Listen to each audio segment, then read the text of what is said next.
Tapi nyatanya tidak. Karena saat ini dia tersesat dan tidak tahu arah yang benar. Rasanya aku cuma berputar-putar saja, keluh Ben. Hampir 2 jam dia berjalan tak tentu arah. Dan hingga tengah hari dia belum juga menemukan jalur pendakian yang benar. Bagaimana aku bisa tersesat? Padahal aku tidak pernah keluar jalur. Ini aneh sekali, gumam Ben. Ben terduduk lesu di bawah sebuah pohon besar. Sekelilingnya sudah mulai gelap. Di hutan ini memang tidak ada hewan buas seperti harimau atau serigala. Tapi tetap saja berbahaya jika malam telah tiba. Ah, aku tidak boleh berdiam diri, kata Ben sambil berdiri dan meneruskan perjalanannya. Tak lama kemudian, dia melihat seberkas cahaya. Apakah itu sebuah pondok? Ben berjalan semakin cepat, dan ketika dia telah dekat dengan sumber cahaya itu, wajahnya tersenyum lebar. Oh, benar, itu sebuah pondok. Aku selamat, pekik Ben. Harapannya kembali muncul. Tak-tak, Ben mengetuk pintu pondok. Sesaat kemudian, seorang gadis kecil muncul dari balik pintu yang terbuka. Oh, halo, namaku Ben, dan aku saat ini tersesat. Apakah orang tuamu ada? Aku ingin minta bantuan. Gadis itu terbelalak ketakutan dan berusaha menutup pintu. Namun, dia kalah cepat dari Ben. Satu tangan Ben berhasil memegang pintu sebelum tertutup sepenuhnya sambil berteriak, "Hei, aku benar-benar butuh pertolongan." "Tidak, kau harus segera pergi dari sini, Tuan. Jika ayahku melihatmu, kau tidak akan selamat. Kumohon, segera pergi dari sini." Gadis kecil itu segera menutup pintu tepat setelah ia selesai bicara. Akhirnya, Ben memutuskan untuk berkemah. Dia sudah jauh dari pondok itu. Semestinya, dia sudah aman.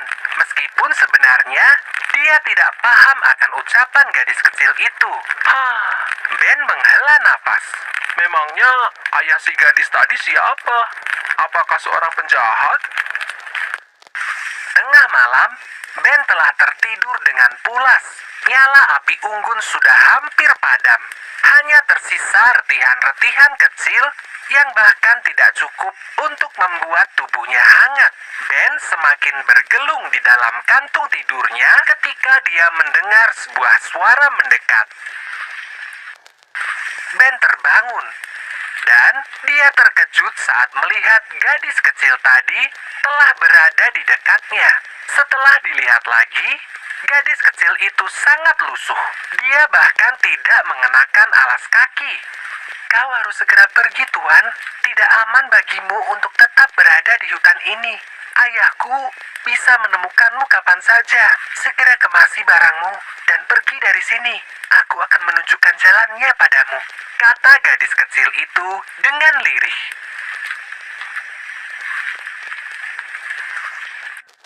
Entah apa yang terjadi, tapi Ben mengikuti semua perkataan si gadis kecil. Ia buru-buru mengemasi semua barang dan berjalan mengikutinya. Mereka berjalan dalam diam. Ben semakin merapatkan resleting jaketnya, berharap udara malam tidak terasa begitu dingin. Mereka sampai di sebuah sungai. Awalnya, Ben mengira itu adalah sungai yang besar dengan arus yang deras. Karena sejak dari kejauhan, suara gemuruh air sudah terdengar. Tapi anehnya, sungai itu setenang sebuah lukisan. Hampir tidak ada pergerakan di permukaannya. Bagaimana ini terjadi? Tanya Ben dalam hati. Di atas sungai itu ada sebuah jembatan yang sama anehnya. Jembatan itu tidak memiliki tiang penyangga dan juga tidak tertambat di sisi manapun. Seolah jembatan itu melayang. Kau yakin akan melewati jembatan ini? Tanya Ben dengan ragu-ragu. Namun, gadis itu hanya menoleh sebentar tanpa mengucapkan sepatah kata pun. Ben menyeberangi jembatan itu dengan kaki gemetar. Selamat dari jembatan aneh, kini Ben tiba di dekat sebuah pohon yang sama anehnya. Pohon itu sangat besar dan dikelilingi oleh cahaya misterius. Seolah pohon itu mengeluarkan cahayanya sendiri. Kabut tipis yang mengelilingi menambah kesan seram dan membuat bulu kuduk berdiri. Sesaat kemudian, ribuan kunang-kunang muncul entah dari mana. Mereka berputar-putar di sekeliling pohon. Ben terkesima melihat pemandangan tersebut. Gadis kecil itu berhenti tepat di bawah pohon dan berbalik menghadap ke arah Ben. Mulai dari sini, kau harus berjalan sendiri, Tuan. Aku tidak bisa melewati perbatasan. Kemudian, gadis kecil itu menunjuk ke sebuah jalan setapak yang Ben yakini baru saja muncul. Tadi ketika ia sampai, jalan itu tidak ada. Ikutilah jalan setapak itu. Kau akan tiba dengan selamat. Selesai berbicara, gadis kecil itu segera berlari dan menghilang di telan kegelapan. Ben mulai menyusuri jalan setapak tersebut. Bulan bersembunyi di balik awan dan tidak mau muncul lagi. Keadaan menjadi gelap gulita. Jarak pandang hanya sampai pada satu langkah di depan. Seolah nasib buruk belum cukup, kaki Ben tersandung batu dan ia terjatuh berguling-guling di tanah. Kepalanya terbentur sebuah akar pohon dan dia pingsan seketika. Anak muda, apakah kau sudah sadar? Tanya sebuah suara. Ben samar-samar mendengar hiruk-pikuk di sekelilingnya. Matanya terbuka pelan. Oh, syukurlah kau sudah sadar. Tenang nak, kau sudah aman. Kami akan membawamu ke rumah sakit segera.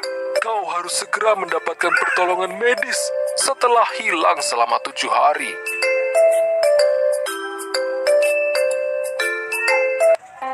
Ben terbaring di kamar perawatan sebuah rumah sakit. Dia masih tidak mengerti.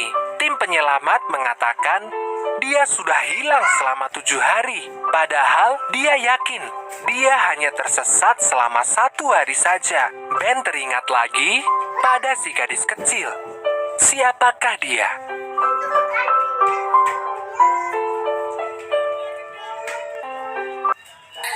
Jauh di dalam hutan, gadis kecil itu duduk di depan pondoknya.